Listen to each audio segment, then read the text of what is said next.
Hello everyone, চলে আসলাম আমার second mini blog নিয়ে। আজকে আসলে বসন্ত বা চাকরিজীবী মানুষের জীবনে বসন্ত কি এটা আসলে আমার বোঝা হয়ে গেছে।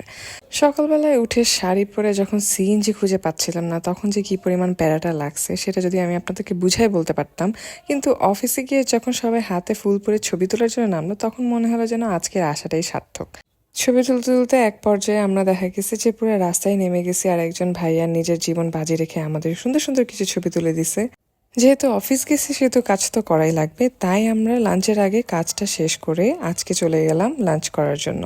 সো কোথায় যাব ভেবে না পেয়ে চলে গেলাম অ্যাজ ইউজুয়াল শেফস টেবিলে। কিন্তু আজকে ওখানে গিয়ে দেখলাম যে অফিসের অর্ধেক মানুষ ওখানে, আর আশেপাশের সব অফিসের মানুষ। খুব কষ্টে খাবারটা অর্ডার করে আমরা ফাইনালি খাবার পেলাম। যেহেতু একটু বাঙালি উৎসব, সেহেতু খিচুড়ি তো না খেলেই না। লাঞ্চ থেকে ফিরে এসে তাড়াতাড়ি আউটফিট চেঞ্জ করে চলে গেলাম রিহার্সাল করার জন্য। ইট ওয়াজ আ গুড ডে, আলহামদুলিল্লাহ। নেক্সট ভ্লগে আবার দেখা হবে। টিল দেন, আল্লাহ হাফেজ।